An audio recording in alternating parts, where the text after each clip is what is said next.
Hey everybody, it's Master Gallengeist here, bringing you my review of the first season of Lock and Key on Netflix. And I liked this season in the beginning, and it just devolved into something that I wouldn't recommend at the end. And that's really not any kind of fault of the actors, it's just it went completely off the motherfucking rails and just went into shit. Granted, not the worst shit that I've seen. I have seen worse, and I would contend that it is worse than this. But from what I'd been hearing, I'm like, oh, that sounds pretty interesting and all that. And then I get into it, and I'm just like, shit. There's some inflection point that happens where it just gets, what? Okay. So, the show starts off pretty much with a bang. We get this dude get this information that Rendell Locke is dead. He goes in, gets all these papers together, takes this key, stabs it inside of himself, and he fucking blows up. Okay, interesting. 3 months later, we see that this family group is moving to a home, and it is the ancestral home of the Lockes in Matheson, in Massachusetts, and they meet their uncle there, Duncan, and I wanted to know what they were going to kind of do with the Duncan character, and he is just essentially an exposition device. And not even himself, his past memories. I'm like, okay. I was like, ooh, this is interesting. Story progresses. Shit, he really didn't do shit, did he? Granted, we get into the family's dynamics and we get kind of characters. Now, that mainly happens in the beginning because they're setting them up, and then they go really plot heavy, and then it kind of chips away at the characters as it goes down till it devolves into the end. We see that the mother, Nina, is still trying to keep her family together. Evidently, she was like a home restorer, and the father, Rendell, was a high school guidance counselor. We see that they had 3 kids, eldest son Tyler, middle child Kinsey, youngest Bodhi. Of course, Bodhi seems the least affected by the death of just pretty much being a little kid. Granted, he still misses his dad and everything, but it's not all consuming for him. It's like, okay, interesting. Kinsey is really afraid of everything that had happened, and Tyler blames himself and is angry and everything like that. So we see those dynamics pretty much playing out. We get in there, we see that, of course, Bodhi's kind of exploring the premises, gets to a place, the Swell House, and says hello down there, and evidently something's down there. We have to call this entity the Well Lady for fucking too long, and it's just like, okay, but he's like, hey, how are you? I'm your Echo, and telling her to kind of look for keys, specifically this Anywhere key. So Bodhi's looking around and is able to find 2 of the keys. He's able to hear whispers or everything. We do not get any information on why it whispers to him or any of the other Locke kids.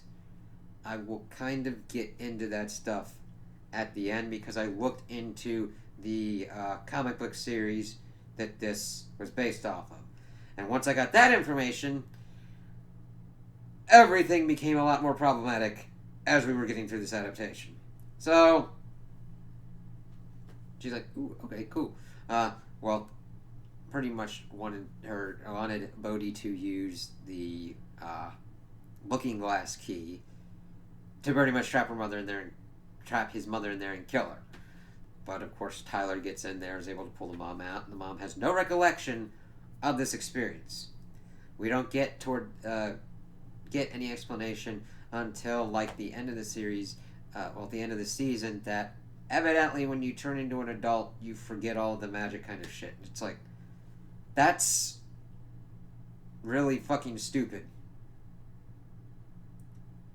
There's no basis for why that would happen, because honestly, if that's the case, nobody who's an adult should be able to witness the magic. It gets really problematic because if this magic can affect the world, but yet no adults can recollect it or understand what's going on. There has to be certain things in place.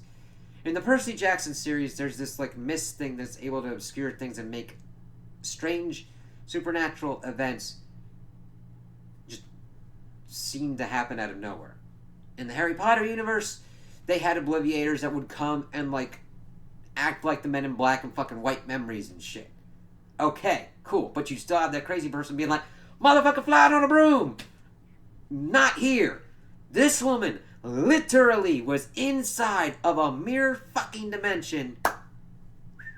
Nothing. But no explanation why. And it gets even more problematic as we dive deeper into, and she gets to a point where she starts drinking and then suddenly remembers shit. Like, she gets into essentially like, everything had pretty much piled up at that point. She gets pretty much into a fugue state, being pretty much drunk all the time. She's a recovering alcoholic who had been sober for 6 years, and we're like, yep, okay. But we see this going on, and Bodhi gives her the Anywhere key, and she's able to escape and just goes do whatever she wants. Well, she goes and contacts this same kid who is pretty much one of the catalysts for what was going on. So, this same kid was a troubled kid. We get all that information, pretty much info dumped before he's pretty much killed.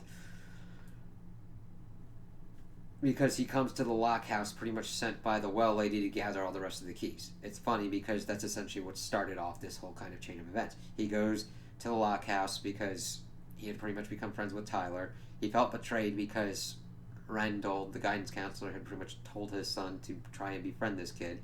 And he was like, hey, tell me about Key House. And pretty much gets into a situation where he shoots Randall, kills him, had wounded Nina, the mother, and was going after Kinsey and Bodhi to learn any more about Key House, but Nina smacked him on the head. He, of course, went off to prison. And then the well lady is able to pretty much go around with the Anywhere key, is able to get some other keys.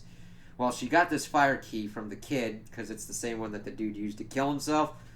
And it's really kind of strange because she couldn't like go after certain keys from the Locke kids, but she like ripped it off of this kid, opened a door to a subway station, and shoved his fucking ass down there and killed his ass. I'm like, shit, this thing ain't gonna be playing around with deaths.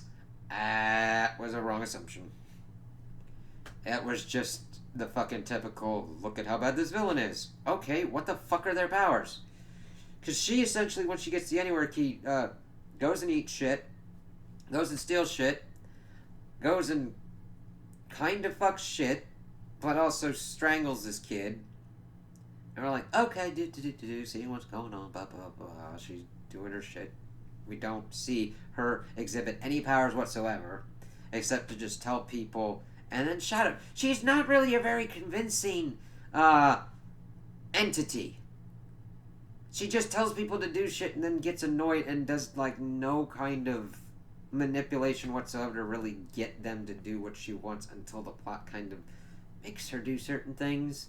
It's really kind of strange. She is sometimes a character and sometimes not. Now, granted, she does hold the threat of violence and stuff over certain people, but she really doesn't do much with it. It's really kind of weird. She says all of these threats, and you don't really get a sense of being threatened, and then she somehow is able to get certain things done. But it's like, what?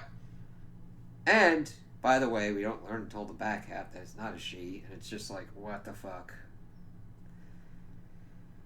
So, while she's doing all these things, we see kind of the character development of the kids. Tyler dealing with the anger at himself and pretty much the world with what happened with his father. Him being on the hockey team, getting in with two bad kids, falling out with those two bad kids, and getting hooked up with this Jackie chick and being mentored by this Joe dude, his English teacher. One of the biggest issues of this show is its pacing and how these things happen, because we get the keys and we get introduced to this conflict of, well, Lady Bad wants all these keys. How are we going to stop that? Then it just kind of spins around trying to like go through all this character development. Now, granted, I'm a character development kind of dude, but in the way to actually effectively do that, you want to interweave character development with plot. When the plot pretty much kind of stops, and like Bodhi's the biggest one kind of connected with these keys, and he fucking disappears for certain things, and they don't really even go to him. I mean, we get him doing stuff like I have no problem with him. He could have been an annoying motherfucking kid. He's not. He's actually kind of interesting, pretty smart, and pretty much the most well-adjusted out of everyone. I mean, we got the alcoholic mom, we got the fear-induced paralysis sister, who then takes a fucking stupid decision on that front, and then the crazy-ass Tyler. Well, not crazy-ass, but, like, anger, doing stupid shit, and the thing is, he's a real non-angry, angry dude. A lot of the times, in this kind of character development phase, a lot of his scenes, I know they're trying to show that he's, like, brooding or whatnot, but he looks like he's got a vacant fucking expression, like they didn't tell him what to fucking emote when it was going on. It's like, okay, because, like, he's talking to Jackie or he's talking to other people, and then it just kind of lingers for dead space, and I'm like, you're not setting a mood or anything, you're just kind of wasting time at this point. It was really weird to happen. It doesn't happen overly much, but there's certain points I'm just like, what's up with this kid? And I know it's not the actor's fault, because when you get him on a roll, and when you get him really into a scene, and into the action going on, I got no problem with him. Like him doing the stuff with the hockey, and at this point with this liquor store where his friends try and steal booze, he almost gets kind of fucked over, but his one friend helps him out. And I'm just like, wait a minute, aren't these people high school students? How the fuck was that dude able to buy alcohol? What the fuck? Ugh. But he decides to not go with the whole hockey thing, because he gets into an altercation with one of these other hockey players because they were going after his sister. He's like, fuck you, pretty much beats the living shit out of him, gets kicked off the team for a little bit, and then decides not to do that, and then gets hooked up with this Jackie chick. By the way, he goes through friends pretty fast, because the hockey people, he's like friends with almost immediately, and then not, and then he's with the Jackie 5K run chick, which he helps out with it, but then doesn't help out with it. And I think they tried to connect it with the keys and the weird shit going on and not wanting to hurt her or whatnot, but it's not accurately telegraphed that way. I kind of understand that he doesn't want to hurt her, and he's just kind of doesn't think that he's worthy of that kind of stuff because of what he's done with his father and everything and what he blames himself for. But since this is such an ensemble effect and such everything else is going on, it's not as telegraphed as well as it should be. I'm not saying it's not there, it's just not told to us as effectively as it could be.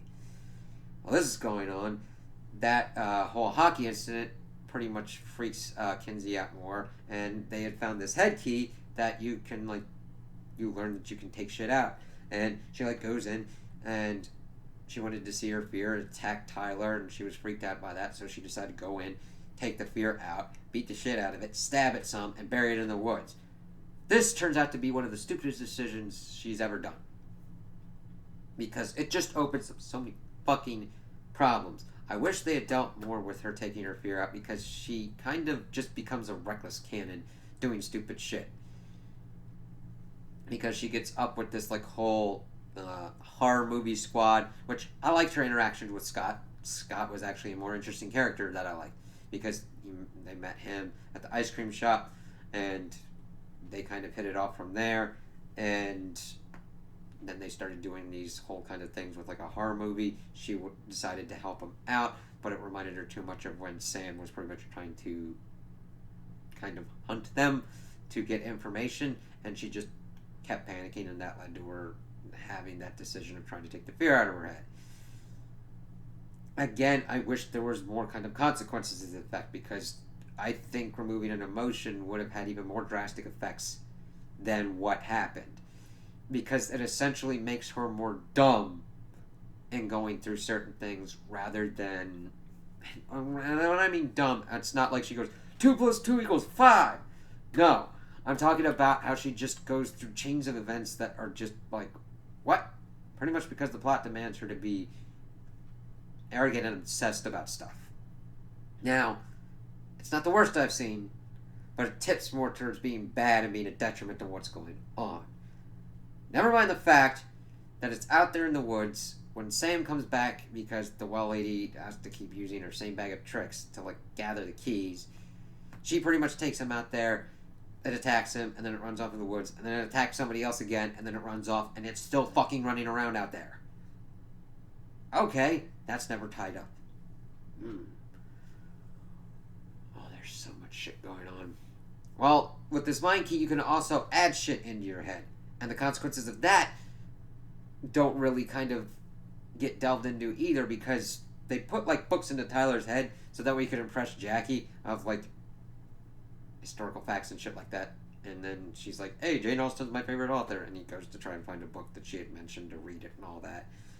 I was like, oh, okay, cool. I understand this is trying to develop this character, but it's taking a while to use this. This is why there's editing involved. So, we see them doing all this kind of stuff. They're getting their kind of group of friends together. Bodhi, his only friend is Rufus, who is the adopted son of this Ellie chick, who is part of Rendell's old high school group of friends. And there was this whole tragedy where friends in their group died drowning. Of course, that's not the real story. We don't get that whole story until episode fucking 9. Episode 9 is an info dump. Now, there's a difference between an info dump and a reveal. Okay? A reveal is good and provides information, not shitting it gloriously like mountains of diarrhea on someone. And just be like, like, no, that's just an info dump of shit proportions that we've been like in a holding pattern for so long.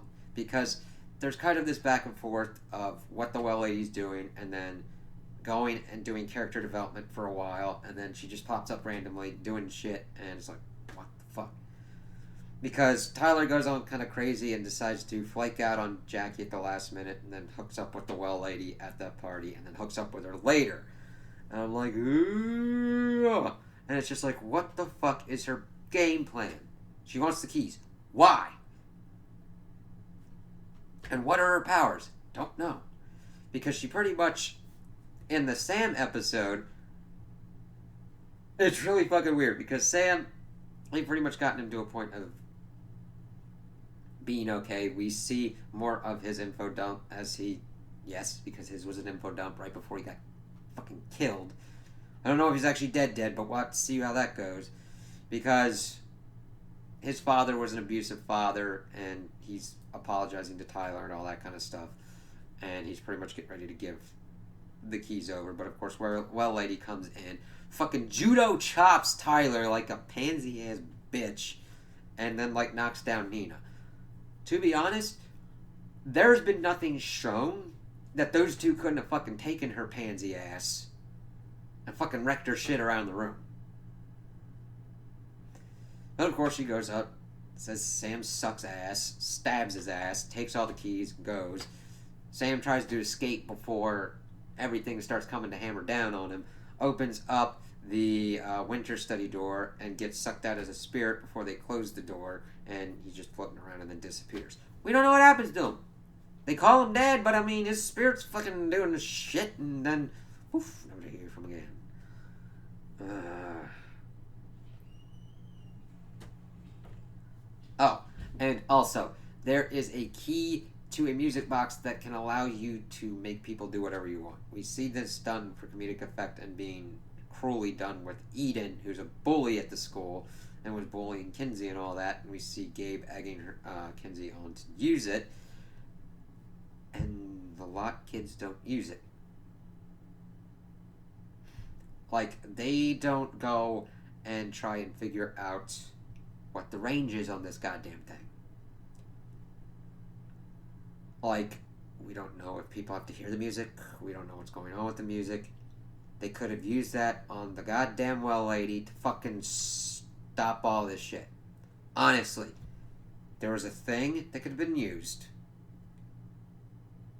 to fucking stop Sam, stop the well lady, and force Ellie to give him information. And this would have condensed the season and actually cut a lot of shit. It's like, huh? Fuck. But no. So, they pretty much holding pattern-wise as, well, Lady sets Sam on them. They figure out what to do. Nina deals with her drunkenness and then trying to be not drunk and getting a fucking random-ass love interest in a police officer in the town. Because that was stupid. Just like Tyler's love interest. It's like, oh, new kid. Give him the love interest. I'm like, okay, you kind of have to put work onto that, but whatever. Because I don't know the time frame, because first we go, in episode 9 we go back 6 months, and then we go 3 months, and we find out that Ellie had been stupid, and set off this whole chain of events, and used the well key to get an echo of her boyfriend Lucas. Because what had really happened, instead of the whole drowning and everything, was that the group went down to this Omega door. Ooh, MacGuffin. Opened it up, and fucking weird ass fucking bullets shot out. One hit Lucas, and he turned not so crazy, had super strength, and wanted the door to the Omega key, key to the Omega door, and killed 2 of the friends before everything went nuts, and Rendell killed Lucas. And then that kind of sets off the chain of events towards the endgame goal. We'd seen this because Duncan, the brother, the uncle, had seen it, and they had taken his memories out and used this other key to hide him in a fucking tree. Alright. And that's pretty much the extent of what Duncan was used for. And while this is going on, Ellie had been into the house and gotten this whole Crown of Shadows kind of thing because, well, Lady / Lucas / Dodge had been the one who wanted it and needed it for reasons. Needed that and the key. And it's fucking kind of crazy because the key was on the key ring, and Buddy's like, hey, look, there's the key. And it's just fucking like, god damn it. There's just so many convenient shit things that happened here.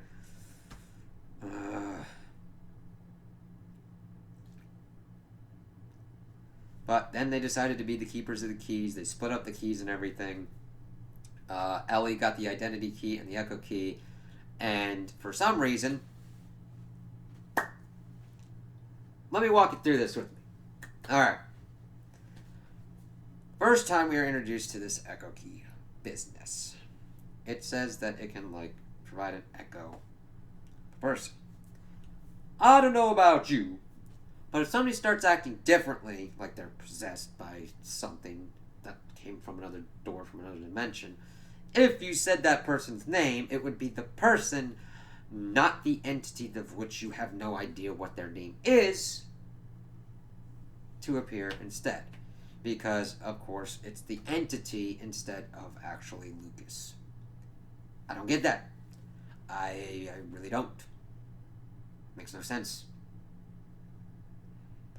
I mean, if you go into, like, why would that occur?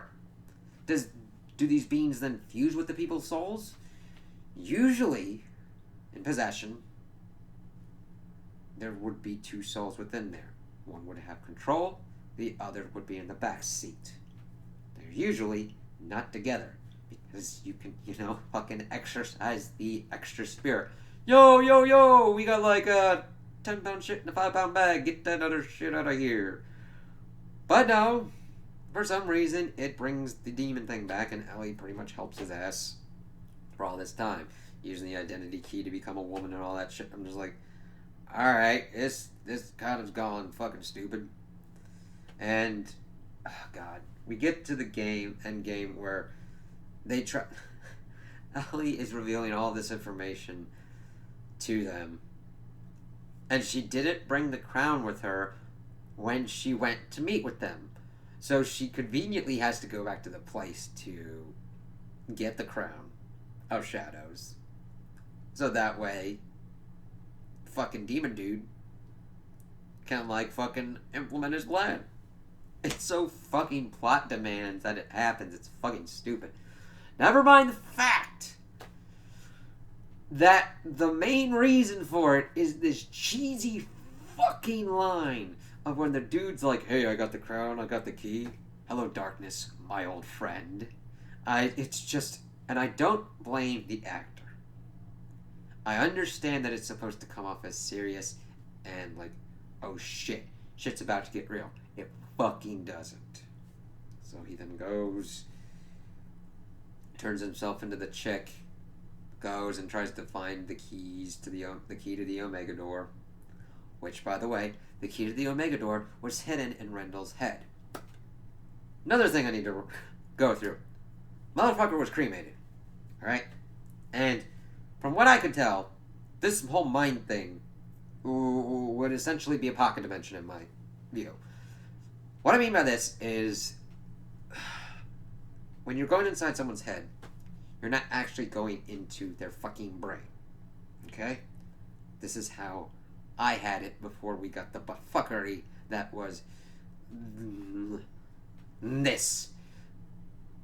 Walk with me here. Okay, when you're going into someone's head, you're essentially going into a physical manifestation of their inner working mind. So if you put something in there, if you kill said person, that dimension's gone for good, and you can't get that shit back.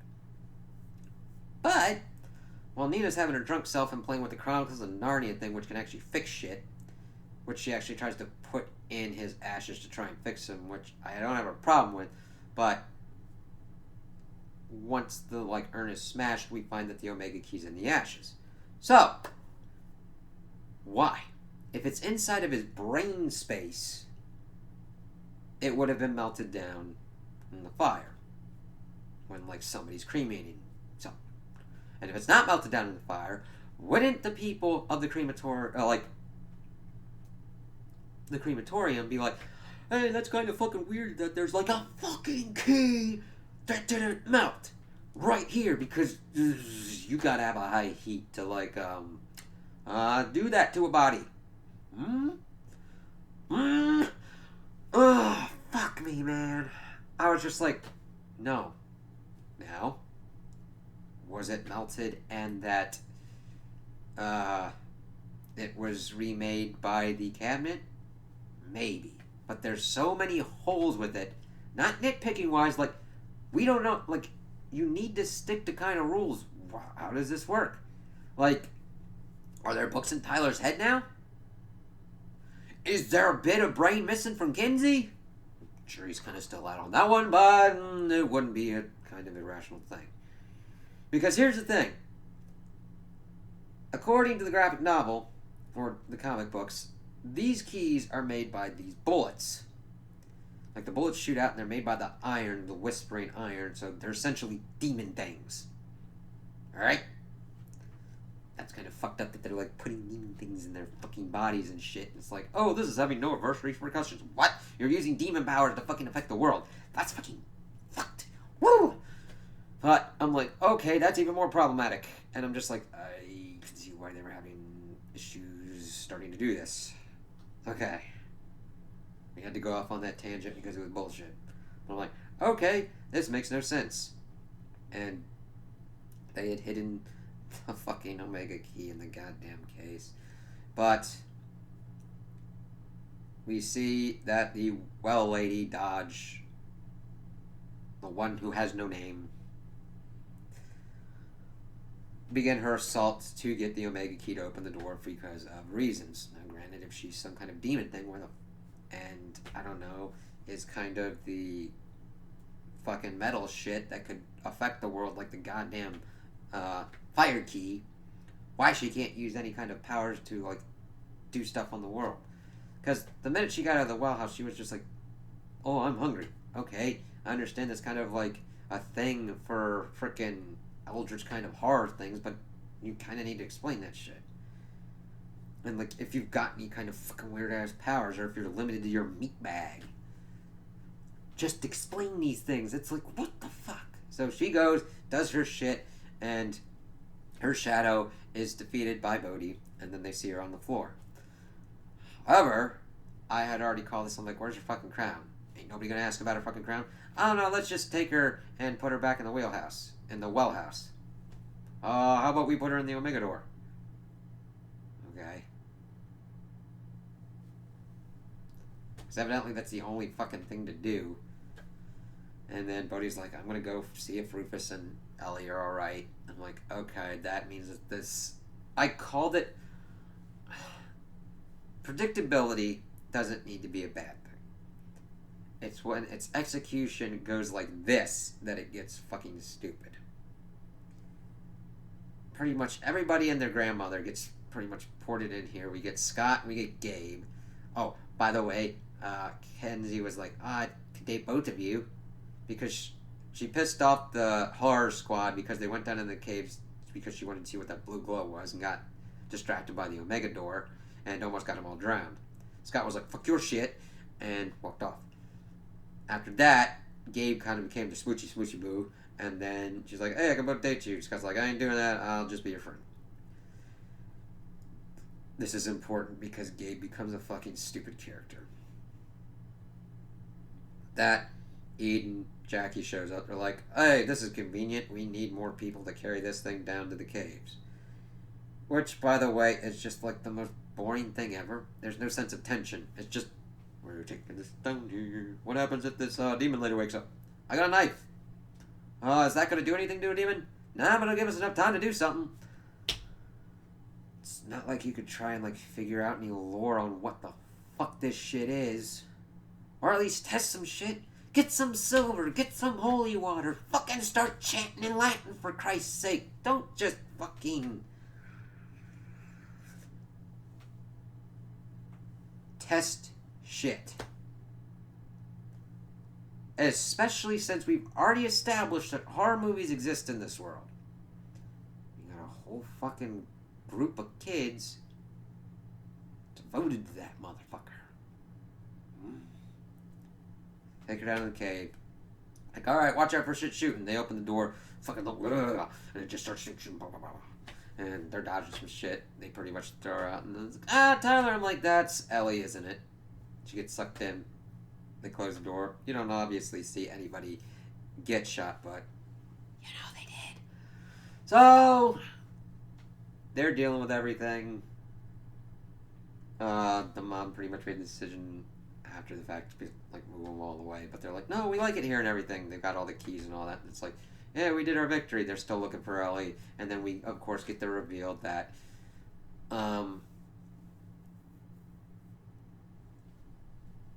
Ellie was transformed into look liking the well lady, and then while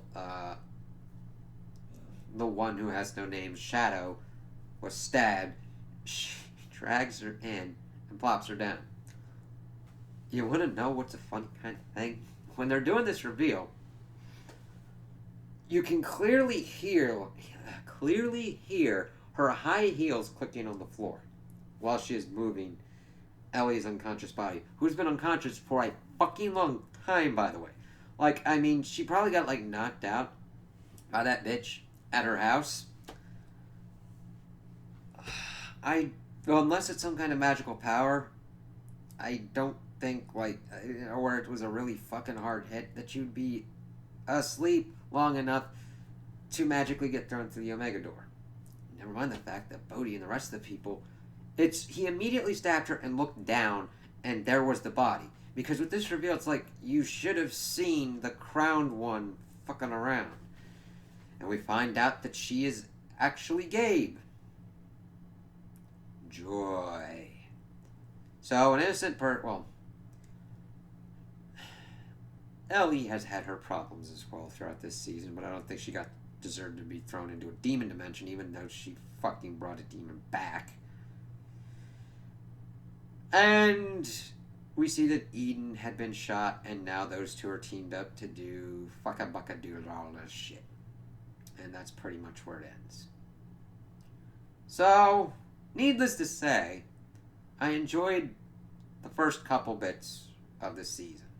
Starting to get in the halfway point, I'm like, this is kind of getting weird pacing-wise. And then just going into full shit-slide mode towards the end. Now, I've had problems with other shows as well. I would still have, like, what happened in Supernatural and Agents of S.H.I.E.L.D. far worse than what has gone on here. But this just became a kind of chaotic mess at the end, and I'm just like, yeah, they got a second season, but I ain't interested in this. Especially when I saw what was going on in the comic books, I'm like, that's gonna be weird. And just all of the weird shit that they just kind of left hanging, and just the sloppiness of it. Because it just got to a point where I essentially saw these plates spinning, and I just start seeing them tipping over and over, and where we just start seeing, like, Kinsey's Fear Monster, the whole Omega Key bit, the use of Duncan, the use of Sam, the use of Ellie, how all those reveals were handled of just being info dumps that we needed to know at that time.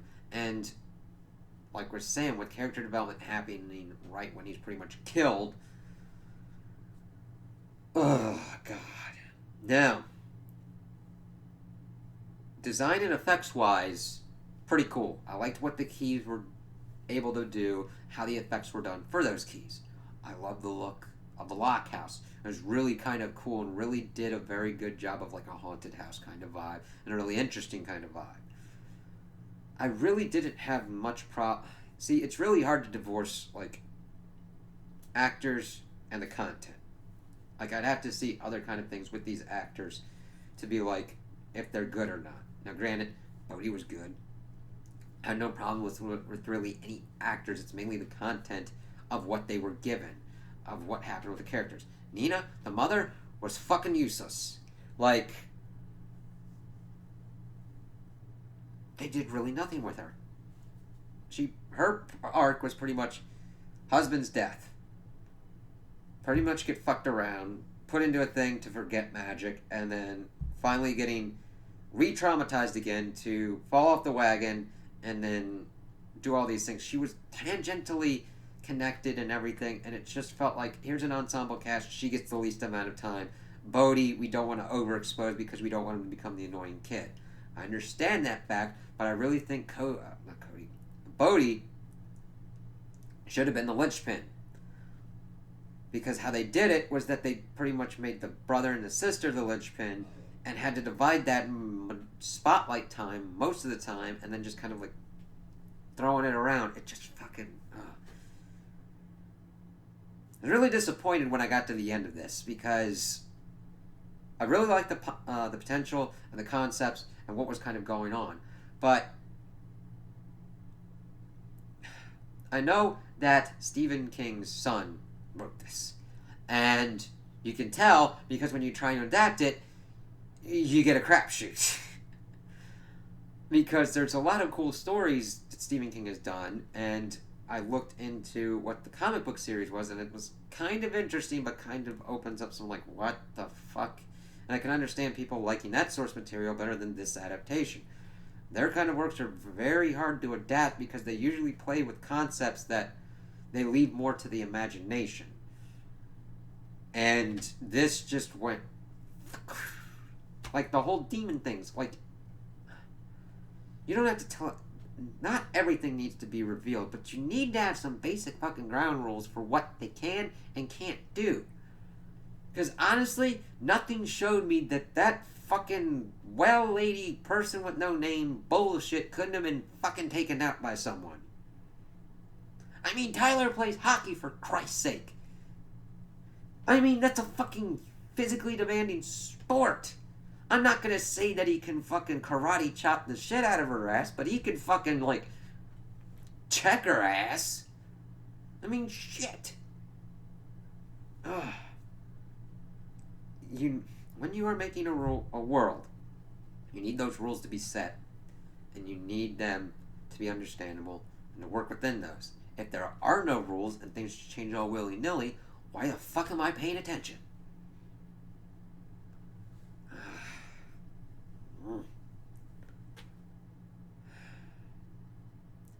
Very disappointing. And again, I will say, it's not the worst show that I've seen, but it would not be put in the best at all. I wouldn't recommend this because I feel like my time was pretty much wasted at the end. Because pretty much character development kind of goes completely... plot is just all over the place, and action is serviceable. There's other better things on Netflix for you to look at. Honestly, go find something else. If you need a time waster or something on in the background, find something else. I would not recommend watching this. So those are my opinions on the season. Tell me what you guys think in the comments below. If you liked it, if you didn't like it, if you agree with me, if you disagree with me. Also, like and subscribe, and I hope you have a good day.